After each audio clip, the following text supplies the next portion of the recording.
Aloha, my name is Anna Covert, and I'm coming to you from my battleship here on the beautiful island of Oahu. This week on the Covert Code, the topic is faith, finance, and strategy, leading with purpose. And my special guest is Reverend Kevin T. Taylor, a faith-driven executive, author of A Charge to Keep, pastor, and coach for mission-driven executives. With over 2 decades of experience in education, organizational, nonprofit success, and growth, Kevin blends what I'll call purpose with performance to create truly lasting impact for those that he serves. Thanks so much for being here today, Kevin. Thank you, Anna. I'm very happy to be here, and hello to all of your guests. Wonderful. So let's kick it off. Tell me a little bit about your professional journey. You are so interesting. You do so many things. Tell us your Cliff Note version. Yes, so I have worked in both corporate and nonprofits. I've worked also as a pastor or in the ministry now for almost 30 years. But my professional journey began in the corporate arena. I was able to parlay my finance background into the education space where I worked in the charter school sector. And so I spent 10 and a half years in that sector. Rose from a director of finance to be a CEO of a charter school network in Massachusetts, one that had been unionized before I joined, and but I was able to negotiate with that union and reached a skinny agreement, so to speak. From there, I moved into clean energy, and in those roles, I was the CFO as well as the interim CEO of North America's largest incubator of climate tech startups. And most recently, I was the chief finance and talent officer for a nonprofit here in Connecticut. And so my experience spans the gamut, but my book draws on both my pastoral experience as well as my C-suite experience. And so that's why the subtitle of A Charge to Keep is Immutable Leadership Lessons from the C-suite to the pulpit. Wow. We have a lot of things in common. I went to college in Boston, Right. Massachusetts. Yeah. So I just here for a couple of years, but big believer or I have a lot of clients in the clean energy space and actually just wrote my second book, which I released at RE Plus, which is the largest renewable energy conference called The Solar Coaster. So that's very exciting. So and you became your pastor. What do you preach about? So I'm ordained in the African Methodist Episcopal Church.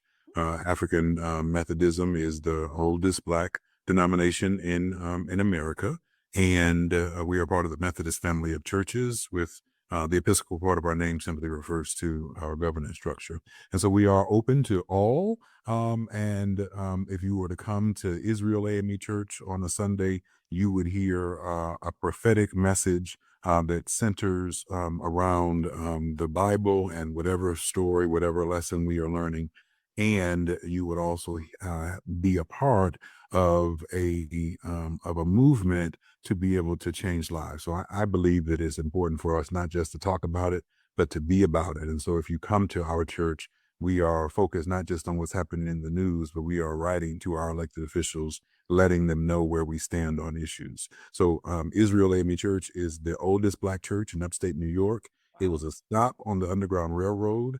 Frederick Douglass preached from the pulpit. Harriet Tubman was, hid in our basement. And so we are a historic church. And so it is my duty as the pastor, as we get ready to celebrate 200 years in 2028, it is my duty to ensure that that legacy of freedom continues. Wow, that's beautiful. I love history, so that's really must be an amazing place. Next time I Absolutely. come to New York, I'll come and visit you guys. Come check us out. I would love to. So tell me, one of my favorite questions to be asked is why now? Why did I decide to write my book? So tell me, why did you decide that now is the time to write A Charge to Keep? So I really think that this book is needed for such a time as this. And I believe that there are leaders who are in positions where they are wondering whether or not it is okay for their faith to be able to show up in their work. Mm. And there are also other faith leaders who, like me, have a second job, a second career, and are wondering whether or not those practices would be able to help. And so I tell people all the time that I am a much better workshop presenter because of the professional development that I have been a part of on my job. And I am a much better leader because of the ways in which I'm able to communicate and to be able to meet people where they are in the church setting. And so the premise of the book is that you don't have to check your faith at the boardroom door, and you don't have to check your business acumen at the church door. Hmm. I think that you're right. I think that we're in such an interesting time in society now where almost we were progressing so fast and people could be free and talk about, their identities and everything about them. And then we kind of had like a hit a wall and then we're going backwards now. It feels like Absolutely. people are so afraid. I mean, one of my favorite movies is The Zohan. And Mhm. it's an Adam Sandler movie who I'm not usually a big fan of his, but it's about, Israeli and the Jews and the Arabs, but it's a great comedy and it's a great movie, and I think that if it was today, like this was 20 years ago, I don't think they would have been able to make it because people are so sensitive. So is this like a sensitivity? I mean, has it changed? What are your thoughts? No, so I agree with you. And so in one of the later chapters, I talk about the need to be intentionally diverse, but I also discuss the idea that that people that have different beliefs can actually sit and reason together, that you can disagree without being disagreeable. And so we might not agree on every issue, but we actually have more in common than what we think. And that is then an opportunity and an entree for enlightened discussion to happen. So right now we're living in a time where if I disagree with you, that makes you my enemy, or you my enemy, and that's not why. Why would that be the way in which we should operate? Like, people are entitled to two people can reason together, and have a difference of opinion, but we don't have to be different. We don't have to be disagreeable as we disagree. And so I think that is what has changed. But I don't think that that people should feel like they can't express their thoughts, that they cannot share, and that they should be afraid to say the thing that needs to be said for fear of retribution, or consequence. And I think that is that fear of speaking up, that fear of being able to say the thing that matters. That fear grips a lot of leaders. And one of the things that I want to unmask is that leadership is lonely. It can feel like you are the only person that has ever been in this situation. It can feel like you are the only person that's ever experienced the type of pushback or being stabbed in the back, or the type of personnel issues, and like you're reaching for an answer, but you're not sure if you can tell someone because it might indicate that you are not the leader that people thought you were. And so this is a book that says, okay, you are not alone. Others have gone through this. Here is what I did. And so this is not theory. This is my lived experience. Every chapter is it has an example from church, an example from work, and it's proving these immutable lessons. And so they transcend. This is not like you have to be a faith leader to pick this book up, or you have to have a business background to pick this book up. These are real world examples. And so this is, read at your leisure. It is, I'm having a problem, so I'm just going to skip to chapter 10. Okay, like that's okay, because I don't want for you to feel alone. I don't want for you to feel like your thoughts aren't able to be presented, and I don't want you to feel like you are the enemy of the person with whom you're having a discussion simply because you disagree. Yeah, I think that that's really great concept, and it is true that we forget. I mean, here in Hawaii, there's a concept called the breath of life. I don't know if you've ever been to Hawaii, but That's they call it beautiful. ha, right? And ha is where aloha comes from. And people used to put their heads to each other, and one person would breathe in, and then the other one would breathe out, and it was aloha, and then they would Mm, share their breath. And the reason that they did that is because they believed that one thing that unites all people is when we're born, we take our first breath, and when we pass, we take our last. And every ha or breath between is an opportunity to share and connect with each other and the earth. And I think that that's something that is kind of what I'm hearing is like that this is a transcendental moment. It doesn't matter, if you're a Christian or you're what Muslim or whatever you have, where you are in your career path or what role you have, that there is commonality around everyone. And it's time for us to remember that we are all the same. We all absolutely. breathe. Yeah. And I've been to Hawaii. I actually didn't know that about aloha, but now I have the makings of a sermon on the idea of the ha being a breath. But you're absolutely right. You're absolutely right that that we have a commonality, and that now is the time for us to be working toward the greater good, not against one another. And so, yes, you don't have to be a Christian to pick this book up. Whatever you believe conflict is, or in change management, and being accountable to the finances, and making sure that personnel decisions aren't personal. These are things that are universal. It just so happens, as a pastor, I'm sharing, and here's how that looked in this setting, and here's how that looked in this workplace. But I think anybody would be able to find something here that is like what they are going through. Interesting. And so, what is one tip that you can give people right now on how to navigate? I mean, I think right specifically now, there's a lot that's going on. I mean, of course, there's always a lot going on, but here in America, I have even some contractors who work for me whose spouse is federally employed, right? And they're so stressed that they're not going to be making money. It's right before Christmas. There's a lot of extra anxiety going around, and with elections. What are you telling your community, or are there some skills that people can use to help, bring down this uncertainty? So I mean, I think it's very important for us to be able to lower the temperature. Yeah. And so in the book, I talk about the fact that I had a preferred candidate in 2024. I advocated hard for that candidate, Me too. and I made my voice known on that candidate. There were other people on my Facebook page who were not in support of that candidate, but that didn't mean that we can't be friends. It didn't mean that we cannot communicate or have other things in common. It simply meant that we didn't agree.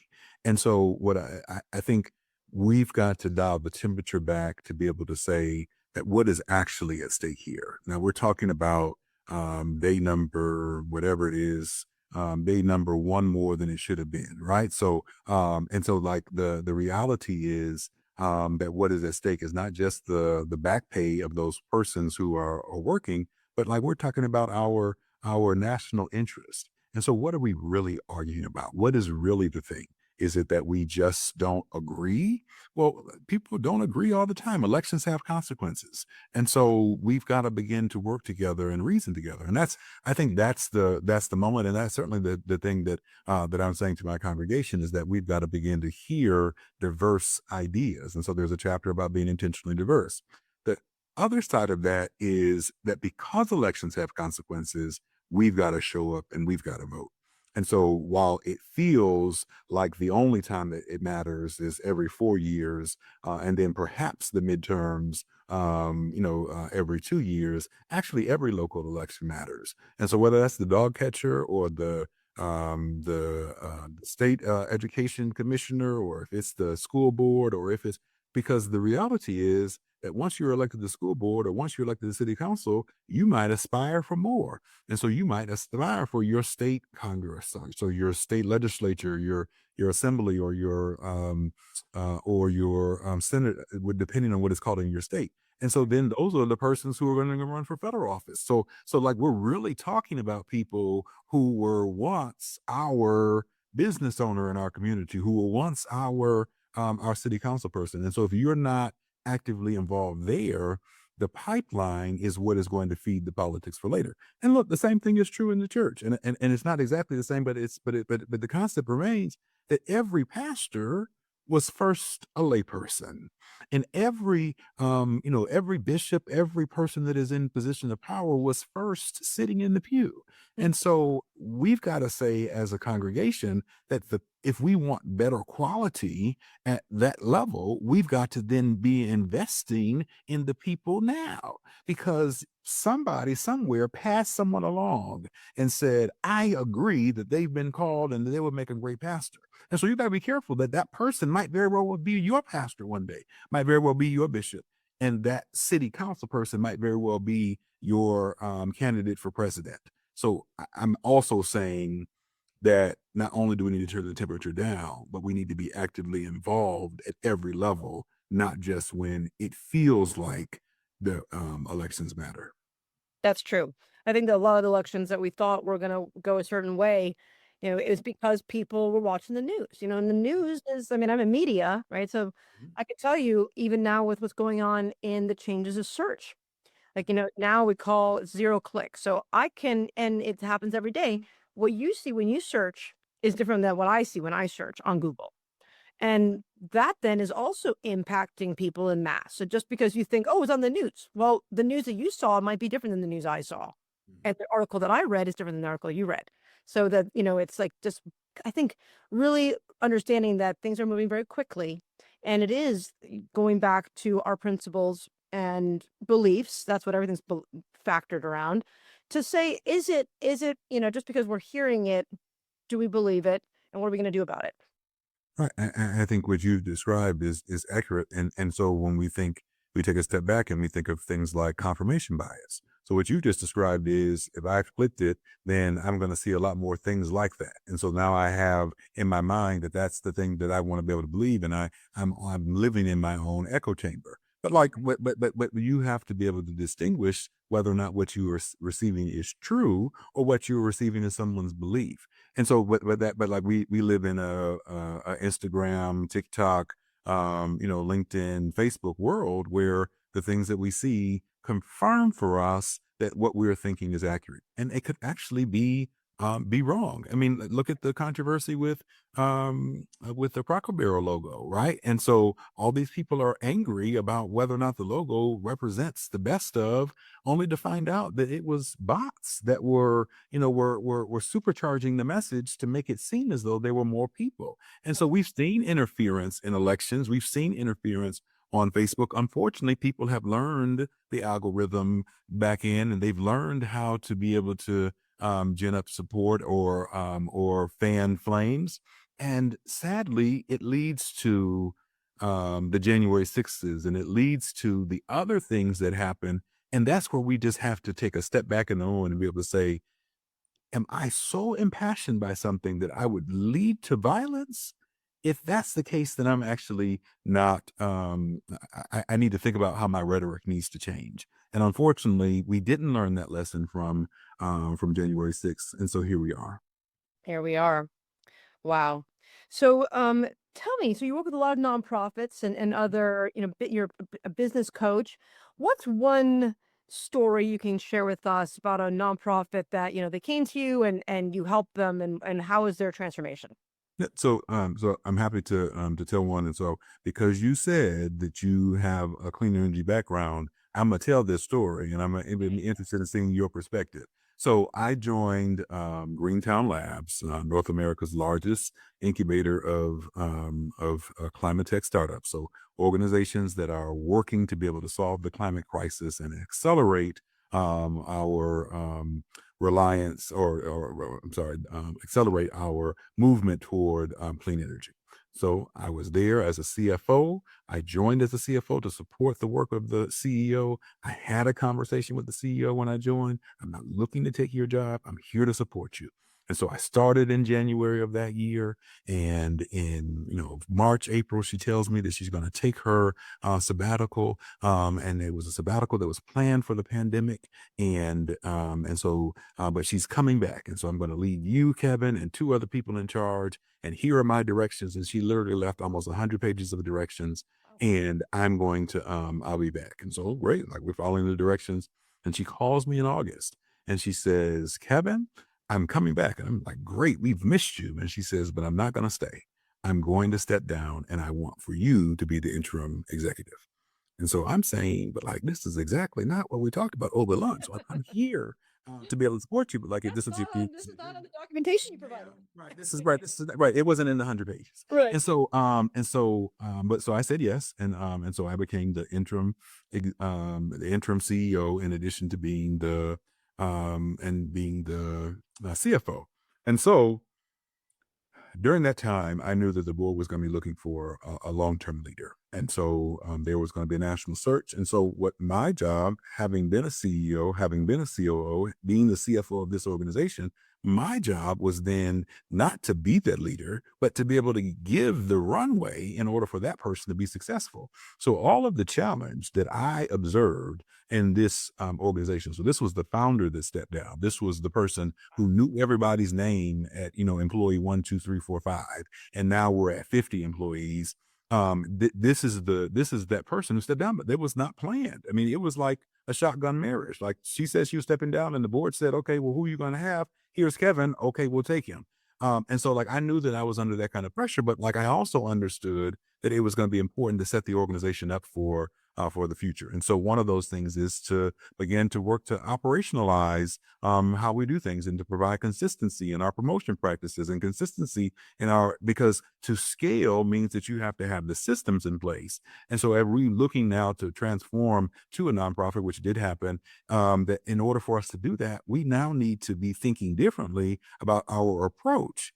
And so we also need to be thinking differently about our money. And so I'm getting to the heart of the story, Yes. and so sharing. So the clean energy sector believes that oil and gas is the enemy, but Greentown had a relationship with Chevron and with Shell and with others. And so we were approached by Saudi Aramco, Aramco Americas, the All about American Aramco. arm Oh yeah, we got of the great largest. Aramco stories. Oh yes. And so they offered to be one of our top tier partners. And so I said yes. And so the purists were hot. I mean, I got letters, the Boston Globe, all of those things. How could you negotiate with the devil? How could you? And from my pastoral experience, I'm saying, wait, I was redeemed. Why am I not willing to be able to say that this organization has put forth $1 billion to be able to help change the climate sector? And so You want on your side.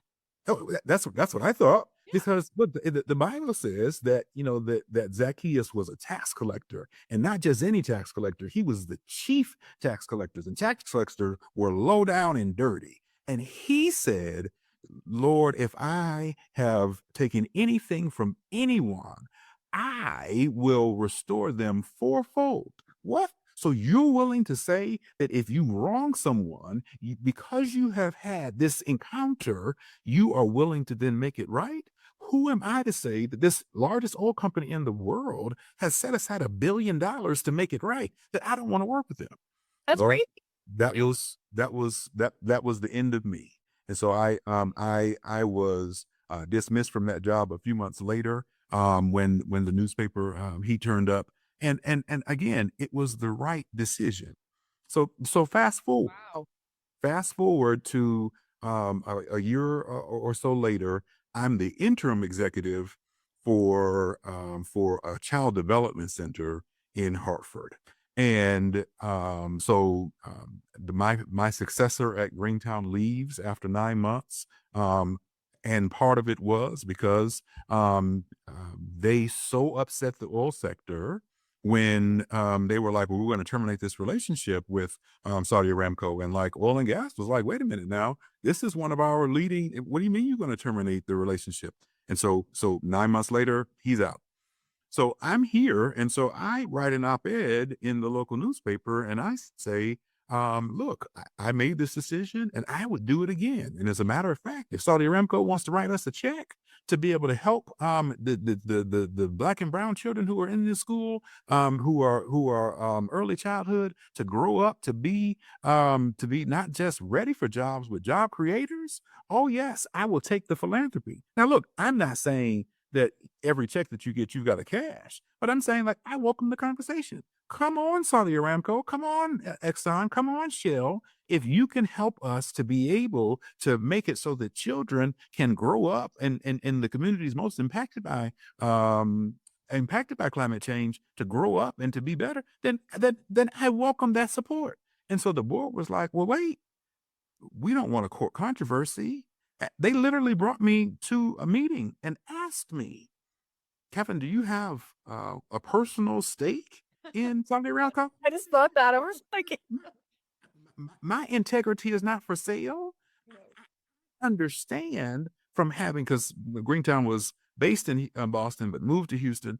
as well. And so 2 locations. I understand that oil and gas has the resources. They've got the money to spend and the money to lose. They've got the wherewithal and the know-how. And if we're going to get this thing done, it's going to take us coming together. Absolutely. And so they said, nope, this is too much for us. You got to go. And even when I showed them that their stock portfolio that they were so proud of, that when I showed them that they are benefiting today from the dividends from oil and gas, that was still not enough to persuade them that I was wrong. So I've gotten fired twice for making a principled decision. And that was one that was rooted in my faith. And so I share, this example, not as a success story, but I share this example as part of leadership is making difficult decisions. And part of leadership is being able to sleep at night. And while I don't have those titles, I do have my integrity. And while I don't have those roles, I do have the ability to be able to say that I can call what's wrong, wrong, and I can call what's right, right.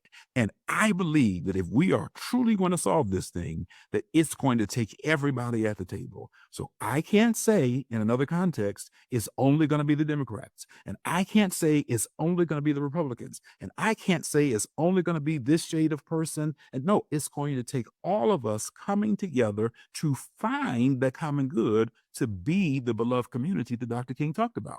And so I would make that decision again. Now, look, Saudi Aramco hasn't reached out to me to offer me a job. They haven't reached out to me to be able to say, Kevin, here's a check for the trouble that you've made. That's not my issue, and that's not what I'm waiting for. I am looking to be a coach to people and to organizations who are willing to make the tough decisions. Sometimes that means scaling down. Sometimes that means growing. Sometimes that means moving out of your comfort zone in order to do something that you never thought that you would do in order to get something that you never thought that you could get. And so there is a story that is, it doesn't, nobody wants to admit that they've been fired twice for the same offense. But there's a story that is in the book and is a part of my lived experience. Wow, that is a really great story. Have you seen Landman? I have not. You got to see it. Okay, so Okay. and it was really good. And what I really appreciated about it is that I think a lot of people out there don't even realize that oil is in everything.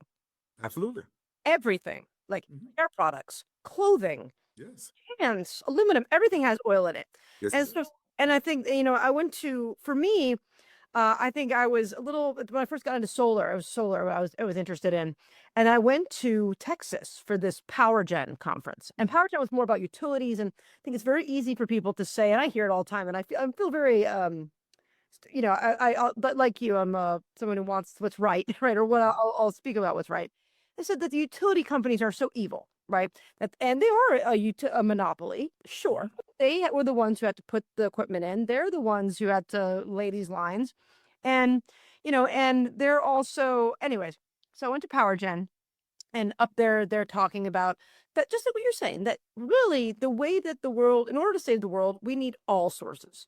We can't just use solar, we can't just use hydrogen, we Absolutely. can't just use nuclear, we can't just use oil. We need all of it, or we're not going to make it. Absolutely. And so that we're stronger together. And I think you'll really like Landman because it's kind of a perspective about oil that I think a lot of people don't realize, and that what we do without them. Right. We couldn't even have medicine.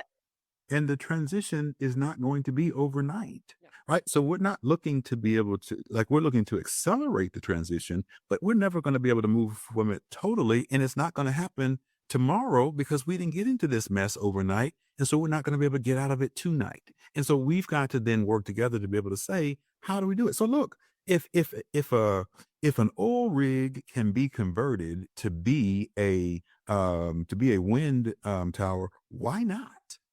You've already done the work. Or using solar to pump the drill. Exactly. So, No, we're using, you gotta use, I mean, that's what we need, right? I mean, it's not gonna go away. Right. it's not, and so, but we can work together to make it more efficient, to make it less taxing. But look, they've made the investment. They've got the resources, and like literally, they said, what will this op-ed do to our funding from the United Way? And I'm saying, like, where does the United Way get its money? and maybe not locally, but certainly nationally, like the philanthropy is coming from these sources. But it's the challenge is that there's a limited view of what is required in order for the world to change. And look, I'm not trying to be the president of the United States. I'm only responsible for my one church and, in my one job and, as many coaching clients as I can have. But the point I'm making is that we can all be a part of the solution. And so what I want leaders to be able to take away from this book is you can tell the truth. Now, be clear, it might cost you, but it's better to have your integrity intact than to be able to sell your soul to the special interest that that you think is going to be the next thing to get you to where you want to be. And so how many organizations suffer because of groupthink? How many organizations suffer because no one was willing to be able to say, this is not working and we need to try something different? And if we aren't willing to have those conversations, then we are missing out on an opportunity to move in the right direction. And I think that is the critical piece. I think that you're right. I mean, and that's what we know. And everyone, talks about that, change. No one wants to change. Well, the only thing that's not changing is you. Right. Everything else is changing. Everything all around you is changing. And those are the leaders that they have to get uncomfortable. And if you're not getting uncomfortable, then you're going to be out tomorrow because it's uncomfortable to be a leader. Absolutely. And in business and in life, I guess, And it's letters. Yeah. Yeah. So, tell me, I think it's really interesting. Change is constant. Okay, we're talking about here, and in both business and ministry. What are your top principles for managing change while maintaining stability? So I think, I mean, I devote this whole chapter to change management. One of the mistakes that leaders make is wanting to go too fast instead of going together. And another mistake that they make, in my experience, is when people begin to push back, that they think that means that that's evidence that they've made the wrong choice. And so sometimes the pushback is actually evidence that you're doing the right thing. And so, we talked about the Cracker Barrel example a minute ago, and the Cracker Barrel logo did not change so significantly. It wasn't the real people complaining, it was the bots. And so the bots were feeding people's, as you said, feeding people's inboxes, and the news that they were seeing is that how terrible it is, the polarization is. Or that's cool. And it's just, Oh. but okay, but like they are just trying to be, not hip and cool, but like to change the logo to attract more customers. Like it was not a wrong thing for them to consider. Pepsi changes its logo like every 2 or 3 years. So, Kia, everybody changed their logo. Starbucks has changed it 4 times. Starbucks, exactly right. I mean, Microsoft. Oh. So it's not. So that's not it, right? That's not the issue. But in the book, I describe a lesson that I learned from Dr. Dolly Chung at NYU, who told us that if you take 100% of anything, that when you're looking to be able to make change, that there are 20% of the people who are going to go with you, and there are 20% of the people who are going to be against you, that there are 60% of the people who can be convinced. And so when you are talking about the change that you want to be able to implement, it's important to understand that you are not just talking to the naysayers, you're talking to the 60% who can be convinced either way. And so what you can do is use the 20% who are going to be for you as ambassadors to the 60%. And maybe there's 1 or 2 of the people who are pushing against it that you can convert to be but if you don't do that, if you don't think that way, you're actually going to get stuck. So President Obama tells the story of when they were looking to pass the ACA. And so they came to a particular Republican senator and said, what's wrong? What we can do to get your vote? Well, this needs to change. And of course, they go and they change that, and they bring the person back and they say, okay, well, what is it going to take to get your vote now? And he said, well, if you change this thing. And so they go back and they change this. And he says, are you even going to change this? And the senator basically said, no, I'm just not going to change my vote. And so so we're running a fool's errand. We are going after someone and their vote for something that they were never going to vote for in the first place. And in organizations and in churches, there are just people who are not going to go along with The the negative vote. Nancy's. And that negative Nancy perhaps has reached the end of her useful useful life in your organization or in your church, and that's okay.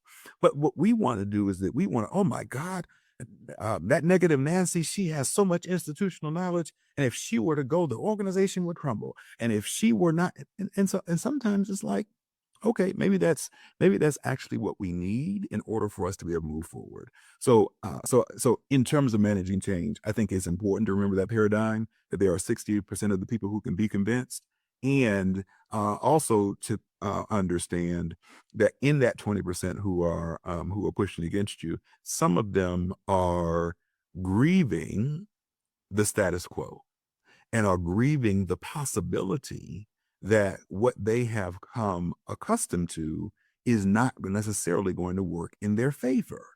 And like that grieving process is hard, but it's a necessary step to achieve the focus that you want. So if we go back to Greentown for just a second, I'm leading and I'm saying we need to have predictable windows for promotions. Like it just can't happen every 3 months. And like we can't sit in the room and say, who do we think has a promotion now? And they've been here for 2 years. It's about time. No, like there need to be criteria. There need to be a predictability because people are coming now who don't know the organization and they've left places where there was predictability. We need to build that. And so it can't be, and you get a promotion and you get a promotion, no Oprah style promotions. But the people who have been socially promoted, oh, they didn't like that. No, no, no, because they benefited from a system where their longevity was what was the currency to be able to have power. And so Kevin is not talking about that. Kevin is talking about, some steps to where people can make it. And we don't like that. So he's got to go. And so like the Saudi Aramco thing was just the thing that was publicly easy. But it was more about creating the type of change internally that would enable us to be able to scale and to get to what we say we want. And Yep. that is to accelerate the pace of change. It is. I started reading a book, 4D. Have you heard this? Okay. Yeah. I haven't. So it's 4D. It's like this, business book, and I was recommended by another person on the podcast. I'm reading it right now, and I think it's really interesting because they talk about very similar things that you're saying, that there's, these people who are the champions. Whenever there's an idea, two different ways you can make change. It's like a pen stroke, right? Like you need more, you're investing in new technology, you're investing in a person, you're getting new equipment, whatever it is. Or there's the long-term change that everyone's got to be committed to, of how you're doing business, how you're reporting, how you're, customer service. What is that like one thing that you're really, 80% of your day is going to be used on just regular business. And what's that like really important rock, like the Rockefeller rock that you're going to hold on to? But I thought it was interesting. They told a little story that thing with leaders is just like you're saying, that they have to be committed, fully committed, right? So it's like if you have a child and you say, okay, you let your daughter use the car as long as she washes it every Saturday. Mhm. And a couple weeks go by and you see that, every Saturday you walk out there and the daughter got the car and you see that it's clean. You said, yes, you can use it this weekend. But then you go on a vacation or you go on a business trip and you're gone for a Saturday or two. And then you come back and the car doesn't look so good. You're like, well, what happened to the car? Oh, we're still doing that? Yes, we're still doing that. Right. So it's like, and I thought that was really telling to me of because I'm a leader too. And I've also been like, I'm called not lazy, but you get there's so many things that go on. It's like, you're like, oh, am I really committed to this concept of what we're of this one thing? And before you make change, you got to make sure that you really are. Yes. Yeah. Yeah. Otherwise, the 60% will be like, everyone will go back to not washing the car. Or I've heard you say this so many times that like I just I'll pretend, but like I'll go along to get along, but like I actually don't you're not going to enforce it, so I don't really have to move forward on it. And I think you're absolutely right. I think your story is an apt one, and how many organizations have committed to ensuring that the daughter washed the car, that the organization, followed its DEI practices, or the organization followed its hiring practices, and as a result of people just saying, that other things creeped in, and now you're dealing with a mess and you don't know why. You don't recognize that it's your own indecision that was a decision, That's right. and as a result, the organization is suffering. That's exactly right. I think that that's so true. And kind of like when people say, I heard the other day where I was watching a podcast and someone said, you know, people think, oh, I'm just not very confident. Well, you're confident in that. Mhm. You're confident in Absolutely. telling me that you're not confident, Right. right? It's the same kind of thing. It's like, well, I'm not good at making decisions. Well, that's a decision that you've made. You've made that decision. Exactly. So it's like, let's, do what we say and say what we do and really be as I think that's the most important thing with leaders is to really make sure that, before you make a decision that you're gonna be fully committed and see it all the way to the end. Exactly. And not to get scared just when, something goes wrong. Your daughter says, well, I'm not doing that. Okay, well, like, then you're not doing it. Yeah, Like, we're the okay, like, right. It's another book I loved is Amy Duke and it's Living in Bets. I'm not sure if you read Okay. that. She's a professional poker player, and what I loved about it is that she says poker. Unlike chess, chess, there's always a right way to go, Mhm. right? In poker, you could have the best hand but still lose because there's probability and you never know. You could be lucky or not lucky. You just never, everything's probability. And what a lot of leaders and people do is that they're making, if she goes to boardroom and she says, okay, tell me the, biggest mistake or your highest high as a leader and lowest low. Right. Well, the lowest lows are always that, and they're always judging themselves based off of the result, the Right. outcome. But that doesn't mean that they made a bad decision. Right. The outcome wasn't what they had wanted it to be. But Right. and then they say, oh, it was a bad decision, but it wasn't a bad decision. It wasn't. With the information that they had at the time, it was the right decision, and the outcome wasn't right. So I think we should all just be a little kinder to ourselves, and say, be frank. The probability, I feel pretty confident, 80%. But no matter what happens, COVID could hit. Whatever could happen happens, right? And it might be right in the middle of your launch, and that doesn't mean that you made a bad decision. So I couldn't agree more. And in the book, one of the tools that I'm most proud of is called the recommendation chart, where, you lay out all of the principles and all of the pros and the cons, and you give the leader the opportunity to make a decision with the best information that they have available. It is then written and can be saved someplace that can then be pulled out for the conversation about whether or not it went right or went well. Because when memories fade and when the people who were involved in the decision are no longer at the table to be able to give the historical context, then you have something written down that says, and this is the information that I had. And so given the information that I had, I made this choice. And maybe it's not the choice that I would make if I had different information, but given what I knew, it is the choice that I made. But as a leader, you've got to live with those consequences. And some of them will be good and some of them will be bad. And so when it came to Saudi Aramco, okay, we knew that there was going to be controversy. But what we weighed was the bigger advantage was to be able to say that we are working with the largest oil producer to turn this situation around. I mean, that's like big press. I mean, I get like chills thinking about it. Like that's like a big accomplishment. I thought so, but and a lot of people in the sector felt that way too. Well, But you got a great story out of it. no, a great story. And look, I also had months of unemployment and pronounced financial challenge. But the reality is that even with that, I would still do it again. Yeah. Well, I think that was this has been a really, really great podcast. They're so interesting. Tell my reader or listeners, how can they, get a copy of your book? How can they learn more about you? Absolutely. So I'm happy to share my website, which is revkttaylor.com. And so there you can learn about me. There's a page devoted entirely to the book, and you can buy the book right there. If those of you who are on Amazon and wish to be able to get a copy of the book, we are available on Amazon. It will get to you with your, with your purchase. The thing that I would ask your listeners to do is that once they've gotten a chance to get to know me, to visit my LinkedIn. And you can get to my LinkedIn and my Facebook from the website.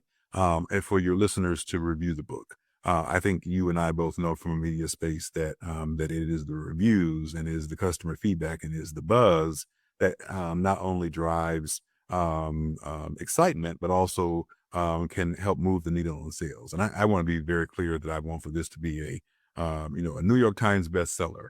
But what I want more than that is I want for people to see themselves in the book and to be able to use it as a resource, and then to think of me when they are thinking of a consulting agreement, or when they're thinking of like, who can I come in to both keynote, and who can run my retreat, who can talk to me and to be able to help my leaders to be able to develop the type of courage that it's going to take for us to actually plan the next 10 years of where this organization is going to go. And I want for them to think of me. And so as you are doing work in the clean energy sector, I hope that my story resonated and that you keep it at the top of your mind. And when somebody says to you, who's going to be the one who can come in and help us to be able to activate the change, you know what? I know of a person who's not afraid of saying what's right. That's what I'm hopeful that you see as you go to the website. And I'm hopeful that that your listeners will agree to as well. That's really wonderful. And then in our YouTube version of this, the Yeah. visual podcast, we're going to have all your social media handles Great. as well in the bottom there. So everyone can just go ahead and click on those. And I want to thank you so much for being here. I think you're so easy to Thank talk you. to, and I think you would be a great choice for a keynote speech or anything, Thank really. you. I Uh, appreciate you- that. So kind of you.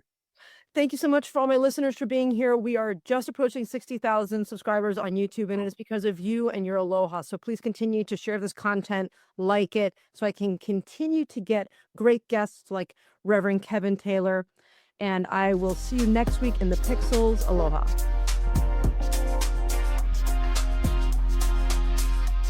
I hope you enjoyed this episode of the Covert Code Podcast. If you're loving the insights we share here, don't forget to follow us on your favorite podcast platform and leave a review. Your support helps us reach more digital innovators like you. Share this episode with your friends and colleagues on social media and help spread the word. And if you're in the solar space or just curious about where clean energy is headed, I'm thrilled to announce my brand new podcast, The Solar Coaster. This show digs into the real stories, trends, and challenges of the solar industry, with bold conversations and powerful takeaways you won't hear anywhere else.